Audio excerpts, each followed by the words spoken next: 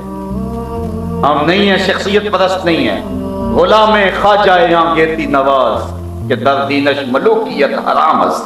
ہم تو آقا کے غلام ہیں. میرے کارواں ہے میرے حجاز اپنا اس نام سے باقی ہے آرام جاں ہمارا. ان لوگوں کو غلط فہمی ہوگی لوگوں کا ہجوم دیکھ کر کے اور جو مرضی پکے جا رہے ہیں اور سمجھتے ہیں یہ قوم بے غیرت ہے. یہ قوم بے غیرت نہیں ہے. حضور سے وفا کے رشتے کو نبھانا جانتی. وہ گود ابھی بھانج نہیں ہوئی جس نے غازی علم الدین کو جنم دیا تھا. وہ گود ابھی بھانج نہیں ہوئی جس نے عامر چیمہ کو جنم دیا تھا.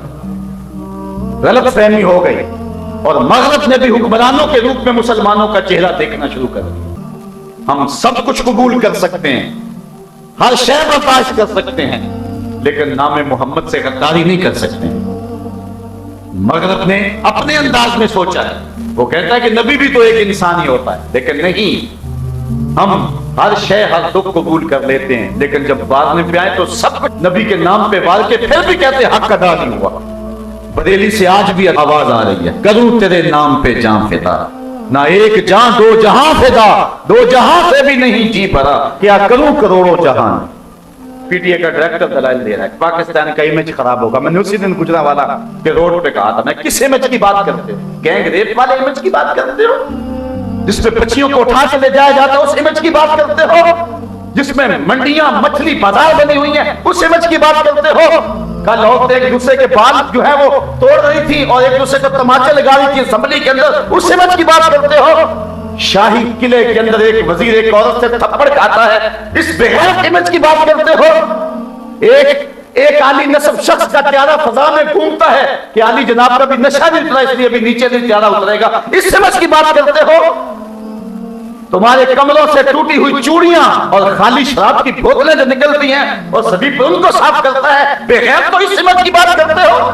ہمارا امیج محمد عربی کے دم سے ہے, ہمارا سب کچھ حضور ہے. لوگ تو آکسیجن سے جیتے ہیں اور ہم سانس بش کے رسول سے لیتے ہیں. حضور کے نام سے ہم جیتے ہیں, حضور کے نام سے مرتے ہیں, اور اگر یہ نہیں ہے تو پھر کچھ بھی نہیں. بہت چیزیں ہم نے برداشت کی, بڑی بہت کچھ ہم نے برداشت کی. ہمارے پاس ساتھ ان 2-4 اشروں میں تھوڑا کچھ تو نہیں ہوا ہے. ہمیں ام احمد کی چیخیں آج بھی یاد ہیں, ہمیں موصل کی بیٹی کی کہانی آج بھی یاد ہے, ہمیں بغداد کی ان بچیوں کو جو اغوا کر دی گئی آج بھی یاد ہے. ہمیں اپنی کہانی بھولی نہیں ہے, لیکن سب کچھ ہم کسی نہ کسی طرح برداشت کر سکتے ہیں, لیکن حضور کی توہین برداشت نہیں کر سکتے. اگر اس کو برداشت کر دیں تو میرے پلے رہتا ہی کچھ. جہاں میں ان حکمرانوں کو بے غیرت کہتا ہوں وہاں میں خراج پیش کروں گا سلطان صلاح الدین ایوبی کو. میں کہتا ہوں یہ ہے تخت و تاج کے مالک لوگ. ان حکمرانوں کی قبروں کے نشان بھی زمانے کو یاد نہیں رہے. وہ ایک باہر گھومتا پھرتا ہے, ملک میں آنا نصیب نہیں. آج وطن کی ہواؤں کو ترس رہا ہے, حال ان کا بھی یہ ہو. اور کتنے سال گزر گئے, ایک وہ حکمران تھے آج بھی دلوں کے تخت پہ بیٹھے ہو. یہ موجودہ حکمران, یہ ہمارے سروں کے حکمران تو بنے ہوئے ہیں, لیکن ہمارے دل پہ تخت پہ نہیں بیٹھے ہوئے. ہمارے دل کے تخت پہ بیٹھا ہے تو سلطان صلاح الدین ایوبی بیٹھا ہوا ہے. ہمارے دل کے تخت پہ بیٹھا ہے تو نور الدین زنگی بیٹھا ہے, حضرت عمر بن عبد العزیز بیٹھے ہیں, محمد بن قاسم بیٹھا ہوا ہے. یہ ہے حضور سے وفا کرنے والے. سلطان ایوبی کی کہانی کتنی دل آویز ہے, کتنی جرأت آمیز ہے, اور کتنی غیرت والی کہانی ہے. انگلستان کے شہزادوں نے, ریجی نارڈ نے مسلمانوں کے قافلے کو روک لیا اور روک کر کے ان کا سامان لوٹا, اور حاجیوں کے اس قافلے کو کہا کہ بلاؤ اپنے نبی کو جو تمہاری جان چھڑائے. دریدہ دہنی کی. جب سلطان ایوبی تک خبر پہنچی تو میں نے کتب میں پڑھا کہ اس کی آنکھوں سے شرارے نکلتے تھے, وہ غصے سے دانت پیستا تھا, اس کی رگیں پھول گئیں, اور اس نے 3 مرتبہ قسم کھائی کہ اتنی دیر تک چین کی نیند نہیں سوؤں گا جب تک اس ظالم کو اپنے ہاتھوں سے قتل نہیں کرتا. اور پھر پڑھیں تاریخ سلطان ایوبی کی, آج یوں ہی اس کے لیے دل نہیں تڑپتے. سلطان ایوبی پھر 3.25 سال تک مسلسل چارپائی پہ اپنی کروٹ نہیں لگائی. عیش و عشرت کرنے والے حکمران سنیں, یہ تھے حکمران, یہ تھے تخت و تاج کے مالک. 3.25 سال تک اس نے چارپائی پہ اپنی کربٹنے لگا. جب نیند تنگ کرتی تھی خیمے کی چوب سے ٹیک لگا کے آنکھوں کی آگ نکال لیتا.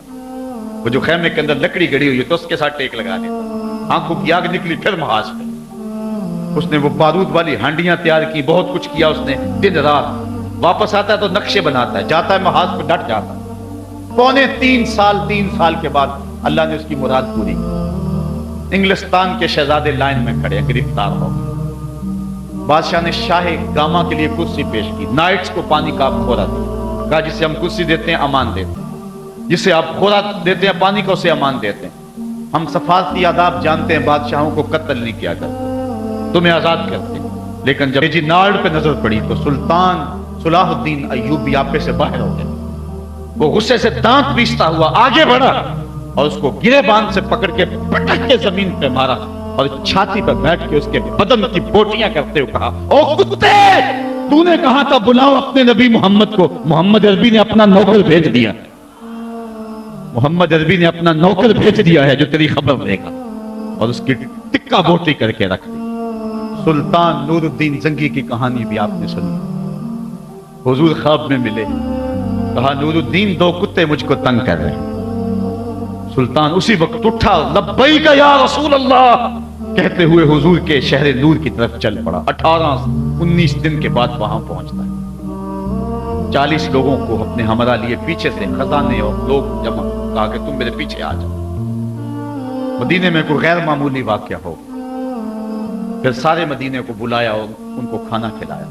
لیکن جو 2 شخص دکھائے گئے تھے وہ نظر نہیں آئے. کہا کوئی رہ تو نہیں گیا؟ کہا 2 صوفی درویش آدمی اللہ اللہ کرتے ہیں, دن کو روزہ رکھتے ہیں, وہ نہیں آئے. کہا بلاؤ. بلایا گیا تو بادشاہ نے پہچان لیا, یہ تو وہی. کہا ادھر کیا لینے آئے ہو؟ کہا اللہ اللہ کرتے ہیں. کہا چلو. ان کے حجرے میں چلا گیا, دیکھا تو قالین بچھا ہوا ہے, کوئی آثار نہیں ہے. قالین اٹھایا, نیچے پٹا پڑا ہوا. اٹھایا تو نیچے سے سرنگ تھی. وہ حضور کے جسد اطہر کو نکالنے کی سازش کر رہے تھے. سارا دن مٹی نکالتے, رات کو بقیع کے قبرستان میں پھینکا تھا.